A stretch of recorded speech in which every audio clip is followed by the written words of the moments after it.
So the other day we were talking about birthdays, and I realized that my son is actually going to be reaching the age that I was when my mom died.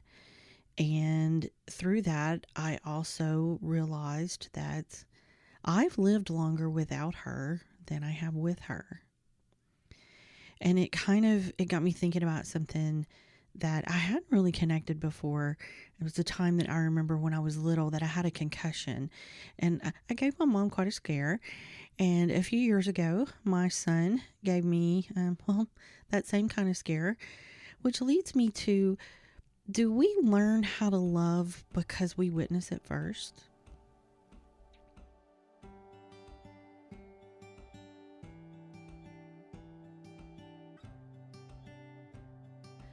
Welcome back to Soulful Wanderings, the space where we search for meaning in everyday life and honor the lessons that help us grow.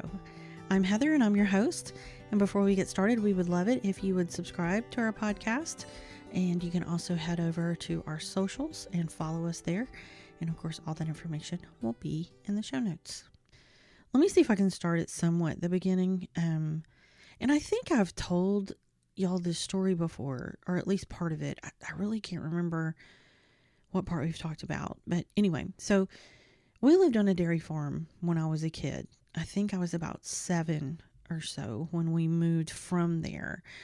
So I was pretty young. So a lot of my memories are somewhat vague. You know, they're little snippets kind of. But I may never forget the time that I gave myself a concussion. I was running up the sidewalk to the house. I don't know, maybe my brother was there, my mom. I don't remember why, but so I ran up the sidewalk and I tripped and I smacked my head on the concrete. And I'm wondering if I even knocked myself out a little bit. I'm just wondering because I at least was loopy, I think, because they took me to the emergency room. Evidently, it was, immediately that evident that, okay, we need to go see to this. And this is the part I feel like I've shared. One thing I remember from that incident was I threw up right outside the doors of the hospital. And I remember my mom being mortified because, I made a mess and, it's gross. But that was also indicative that she had made the right decision to take me in. So I did indeed have a concussion, and I don't remember the finer details of doctors or tests or really anything like that. But I remember the night after. I remember I wasn't supposed to sleep for something like 24 hours, I think is what it is when you have a concussion. And the thing I remember is the snippets of mom entertaining me. She stayed with me, watching me. She was making sure that I was safe and I did what I needed to do. And of course, now that I have a child and kind of understand that age, I'm sure it was quite nerve-wracking and exhausting to keep me awake, at such a young age for that long. But I remember that neither of us slept because the last thing she would do was let something happen to one of her babies. Now, of course, as a kid, I don't think I really understood it. I remember having a horrible headache and just being so tired. And I remember at first I was scared because there were moments where I saw this concern on her face. And of course I heard them talking about, she has to do this. And they were being very adamant about what I needed to do. And apparently it could be quite serious if I did not. So it was kind of scaring me that, okay, wait a minute, what's going on, And like I said, I remember that I would see that concern on mom's face. So I knew something was wrong, but she would kind of shake it off really quickly, right? And the truth is, I remember feeling like as long as she was there, that I was fine. I knew she would handle it, that she would watch and she would make sure that I was okay.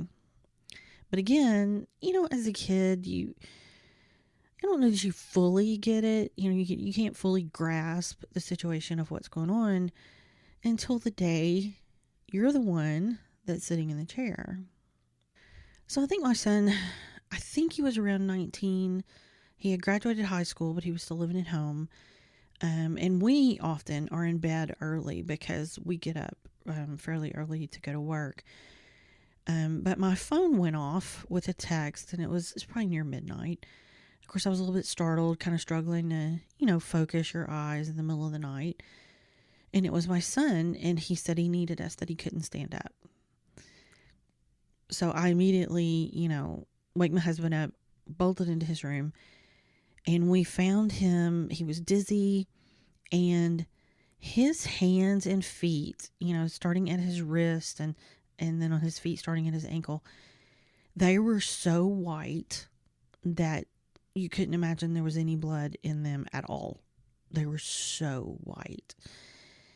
So we thought, okay, let's check his blood pressure. Something just seems off. It's probably, it just felt like it was kind of heart related or something. So I have a blood pressure cuff that I keep around to check my own blood pressure. So we grabbed it, put it on as quickly as we could. And the reading, I don't remember the exact, but I think it was something, it was like 198 over 174. And I remember all I could think was, I'm going to watch my 19-year-old have a stroke right in front of me. It was just an immediate, oh my God. So I kind of quickly processed and realized, we need to get him somewhere. Something's going on. So I told my husband, I said, look, get him dressed. And I went to do the same. Got him in the car, put the flashers on, headed to the ER. And the truth is, I had kind of been creating this little plan in my head that if something got worse, or he passed out, or, God forbid, he truly stroke out or something on the way, that, I was going to basically be prepared to call 911, let them know that we were en route, and hopefully maybe an ambulance could meet us or something like that. And it was, it's such a terrifying thought that you're processing all of this. What am I going to do if this happens? But I was also trying really hard to stay calm for him, because I knew that if I was panicking and freaked out, that he would panic. He was already panicked. But I knew that if I could stay calm, that it would help him stay calm. But of course, you've got all the what ifs running through your mind, and internally I'm in a full-blown panic, right? What if we couldn't get him there in time? What if they couldn't see him quickly? But I kind of refused to let my mind go to that worst case scenario. But the panic was still there. It was, until I knew what was going on, I don't think that was going anywhere. So thankfully the hospital, I guess, recognized the possibility of the severity of a 19-year-old with a stroke level blood pressure. As I was checking him in, I remember her asking me, what was going on. So I told her, and when I said the numbers, she's like, what were the numbers again? And this look, her face changed when I said the numbers, and she goes, okay. So anyway, they got him back pretty quickly. There were tests, there were blood tests, there were scans. They were very thorough. But I guess you have to be when none of the usual suspects were the culprit. Nothing was showing up. I sat, I hovered, watched. I held that little weird green baggy thing that they give you so that he could throw up. Then I'd get a new one. I wanted to text my husband so bad with every update, but the whole point of me going, only one of us going, was so that he could rest and, actually go to work the next day. So instead, I put my phone away and I just focused. I advocated for him. I tried to keep him calm, but I never left him. By early the next morning, we were in the annex. That's that kind of that area between the ER and being admitted. And the word admitted had been floated, but they really just didn't know yet. There were a couple of more tests that they wanted to run. And of course, all of this was taking time because they would draw the blood and test it, but they had to wait a certain amount of time, I think, to see if whatever they were looking for happened in the blood. So it was just taking time. So they would draw blood, wait, draw blood, wait. It was just this all night thing, and we still didn't know where we were on what was going on. Now, fairly early on in this whole process, they had given him something for nausea. I can't think of the name of that. Zofran, is that it? Um, and anybody that's had that, it makes you super sleepy. So he was kind of in and out of sleep all night. If they weren't in drawing blood or doing something like that, he would fall asleep. So as the night would wear on, there would be these moments of quiet. It was between the blood draws and the trips to scans, and I wanted so bad to close my eyes. In fact, more than once, I had to really, really fight not to. But even with all the worry, my body was revolting. It wanted to sleep.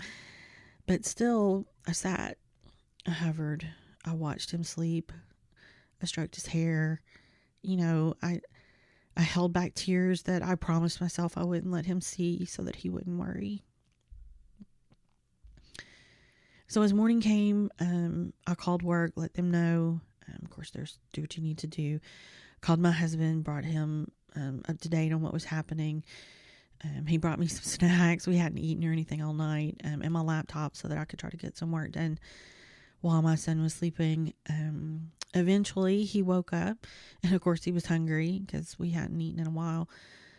So I went to get his food in the cafeteria, and on the way back down the hall, the doctor actually recognized me, and stopped me. Hey, and said our name, hey, are you his mom? Yes.